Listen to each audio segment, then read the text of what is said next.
व्यापक मुनि पुंगव श्री सुदासागर महाराज को कोटि कोटि सा नमोस्तु। सुरग जी को इच्छामी। गुरुवार हिमालय से गंगा निकलती है और समुद्र में समाती है। मेरे गुरुवार सुदासागर महाराज के आगम ज्ञान गंगा मुख से निकलती है और भक्तों के हृदय में समाती है। हे गुरुवार,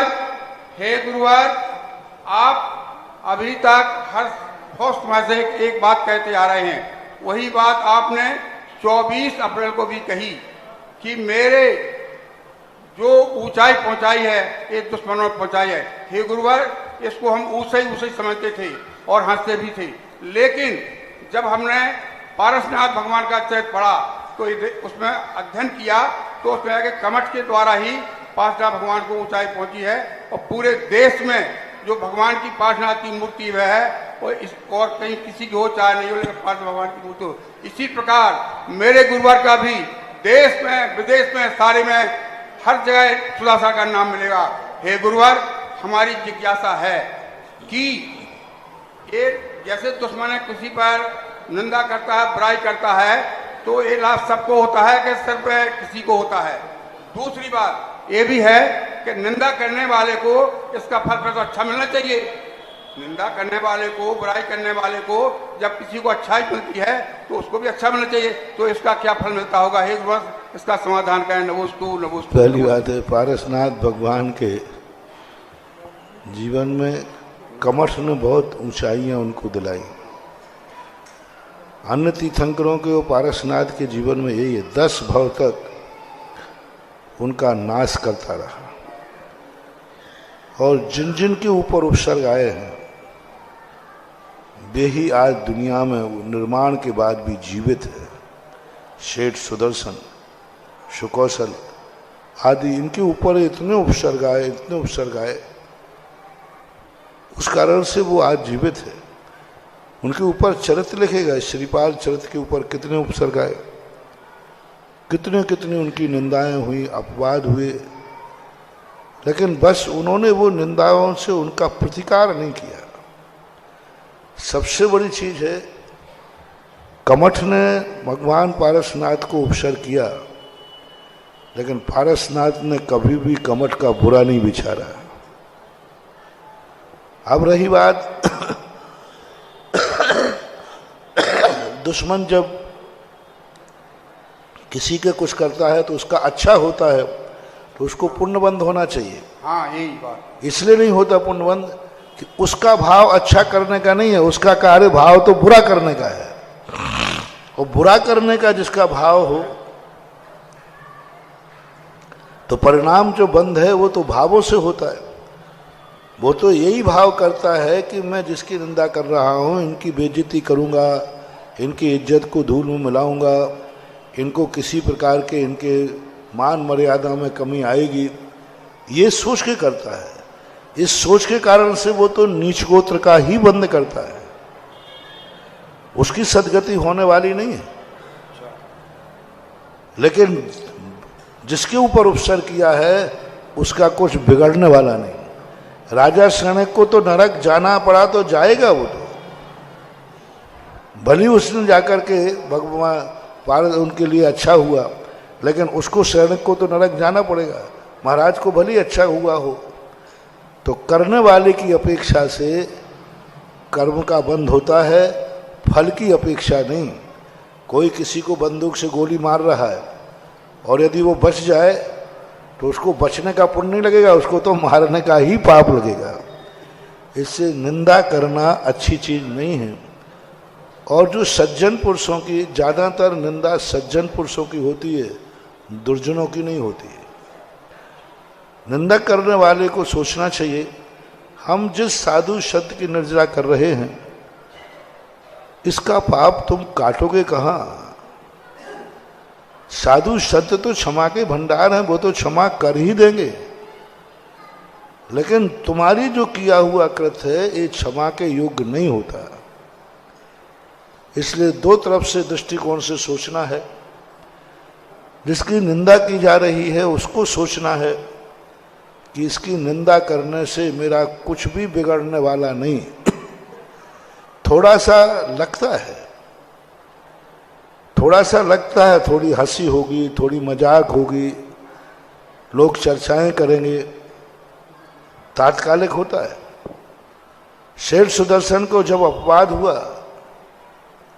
लोगों ने उसकी निंदा की, उसकी मजाक उड़ाई। लोगों ने कहा अरे देखो बड़ा धर्मात्मा बना रखता था, देखो ये कैसा निकला, ये कैसा निकला, ये कैसा निकला। ये सब चर्चाएं हुई, हंसी मजाक हुई, अपमान हुआ। लोगों ने उसके प्रति, अच्छे अच्छे लोगों ने भी स्वीकार कर लिया। जब राजा से सजा मिल रही है, राजा ने जब सेठ सुदर्शन को सूली दी तो सभी दुनिया ने मान लिया कि सेठ सुदर्शन ने अपराध किया है। यदि नहीं किया होता तो राजा सजा क्यों देता? राजा ने सूली बोली है, इसका अर्थ है कि सेठ सुदर्शन ने कुछ गलती की है। सब में चर्चा हुई, अच्छे अच्छे धर्मात्माओं ने निर्णय कर लिया कि जब ऐसा पाप किया है, ऐसी गलती की है, तो राजा ने सजा दी है। तो सबने कहा ठीक है, फिर तो सजा तो भोगना ही चाहिए, मिलना ही चाहिए। अच्छे अच्छे लोग भी उसी निंदा में शामिल हो गए कि ऐसा पाप उन्होंने किया कि राजा के द्वारा अपराधी घोषित कर दिए गए, सूली घोषित कर दी गई। तो सब लोग सेठ सुदर्शन की बुरा कहने लगे, उनकी बुराई हुई, उनकी निंदा हुई, लोगों ने धिक्कारा। लेकिन जब कहते हैं ना सत्यमेव जयते, राजा ने सूली देने के बाद, राजा ने सूली गलत नहीं दी थी। राजा ने जब सूली बोली थी तो इनको बोलने का मौका दिया था, वो नहीं बोले। इनसे कहा था आप गवाह लाओ, आपके ऊपर ये आरोप है, रानी ने आरोप लगाया है, इस आरोप के संबंध में आप वकील खड़ा कीजिए, इस आरोप के संबंध में आप कुछ बोलिए, सफाई दीजिए। सेठ सुदर्शन मौन हो गए, न गवाह प्रस्तुत किया और न कोई साक्ष्य प्रस्तुत किए। और न्यायालय का नियम है कि जो गवाह और साक्ष्य पेश न कर पाए तो न्यायालय को अपराधी घोषित करना ही पड़ेगा, पढ़ना पड़ेगा, कानून है। राजा ने कहा कि राजा गलत नहीं था, राजा बहुत न्यायप्रिय था, बहुत न्यायप्रिय था। राजा कहता है मैं क्या कर सकता हूं? सारा जगत कहते हैं कि सेठ सुदर्शन इतना अच्छा आदमी है, इतना शीलवान है, इतना सत्यवान है, वो ऐसा अपराध कर ही नहीं सकता। सारी दुनिया कह रही है, लेकिन न्याय का मंच कह रहा है नहीं कर सकता, मैं मानता हूं, लेकिन उन्होंने नहीं किया है, इसका साक्ष्य क्या है? सामने वाला तो कह रहा है, वो तो लक्षण भी दिखा रहा है, वो तो कह रहा है, रानी तो कह रही है, और रानी ने अपने गवाह भी खड़े कर दिए। झूठा व्यक्ति जल्दी गवाह मिल जाते हैं, जल्दी मिल जाते हैं, झूठे व्यक्ति को जल्दी मिल जाते हैं, क्योंकि वो तो लेन देन से बनाना है। पैसा लेने देने वाले आजकल गवाह भी बाजार में मिल जाते हैं। तो उसके पास तो रानी के पास गवाह भी था, गवाह देने वाले थे, रानी खुद बोल रही थी, लेकिन सेठ सुदर्शन के पास कोई गवाह नहीं था, क्योंकि जहां पर उनको आरोप लगाया गया था वहां सेठ सुदर्शन के पक्ष का कोई व्यक्ति था ही नहीं, वहां कोई था ही नहीं, कोई भी नहीं था। किससे कहें? सब रानी के भक्त, रानी के गवाह थे, नौकर रानी के थे, दासियां रानी की थी, सब उसके गवाह थे। लेकिन सेठ सुदर्शन, जब कोई दुश्मन ऐसा आरोप लगाए जिसका हम समाधान भी नहीं कर सकते, तो हमारे जैनाचार्य का दोषवादे चमौन्यम, मौन धारण करना चाहिए, और इसका निर्णय होगा।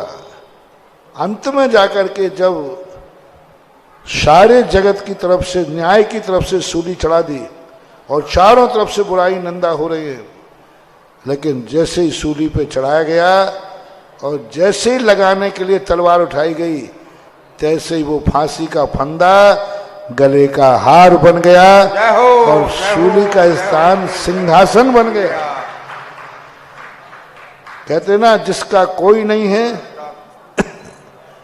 जाको राखे साइया मार सके ना कोई, वाल न बांका कर सके जो जग बैरी हो। सारा जग भी बैरी हो जाए, सत्यवान का कभी बाल बांका नहीं कर सकता। तो सेठ सुदर्शन का उस समय, लेकिन सेठ का बहुत अच्छा हुआ, चमत्कार हो गया, आज उसके ऊपर पुराण लिखे गए। लेकिन उस रानी को तो पाप का ही बंध हुआ, उसकी तो दुर्गति ही हुई, उसको तो जेल में सड़ना ही पड़ा। अब उसका जेल कभी सिंहासन नहीं होगा, क्योंकि उसका बुरा भाव था। इसलिए हमेशा ये व्यक्ति सोच नहीं पाते, क्योंकि कभी भी किसी की मजाक हंसते हंसते उड़ाते हैं, लेकिन जब लौट के उसका फल मिलता है तो आंसू पहुंचने वाला भी नहीं बचता है। उस समय सब रानी को अच्छा कह रहे थे, शेर सुदर्शन को सब बुरा कह रहे थे। शेर सुदर्शन को कह रहे थे, अरे देखो इस भेद कितना अच्छा अपन मानते थे, ये तो महान कपटी निकला, छली निकला, विचारी निकला, सब चारों तरफ निंदा। देखो अपन क्या मानते थे, शेर सुदर्शन पाखंडी कहीं का, बगला भगत कहीं का, बड़े देख तो बड़ा बनता था।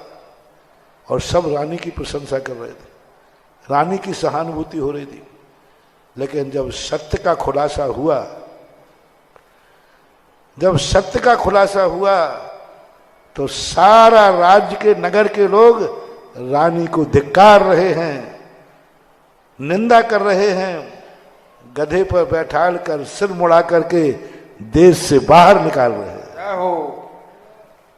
अब देखो, उसे पहले सुदर्शन की निंदा हुई, लेकिन जब सत्य उजागर हुआ कि अरे ये तो अभिया रानी की मायाचारी थी, ये तो इसी का छल कपट था, इसी के द्वारा षड्यंत्र फैलाया गया था, इसी ने शेर सुदर्शन को फंसाया था। शेर सुदर्शन आके नहीं फंसा था, इसने शेर सुदर्शन को अपने षड्यंत्र में फंसाया था। जब दुनिया को ये पता चला कि ये इस महिला की करतूत है, इस महिला ने षड्यंत्र फैला करके एक सत्यवान को लांछित करने का प्रयास किया, एक निर्दोष व्यक्ति को मारने का प्रयास किया, उसके बाद जो उसकी निंदा हुई, वो निंदा आज तक हो रही है। आज तक वो नहीं, सत्यवान की निंदा तो उसी समय हुई, एक दिन, 2 दिन, 4 दिन, लेकिन उसकी निंदा तो आज तक शास्त्रों में हो रही है। वो नहीं समझ पाई कि हम कहाँ, आखिर स्त्रियों की अकल होती तो चुटैया ही में है। ऐसे लोग मकड़ी, मैंने एक बार उदाहरण दिया था ना, ऐसे लोग मकड़ी के समान होते हैं। मकड़ी जो दूसरे को फंसाने के लिए जाल बुनती है ना, एक दिन वह मकड़ी उसी जाल में स्वयं फंस करके जीवन का अंत कर देती है। यही तुम्हारे प्रश्न का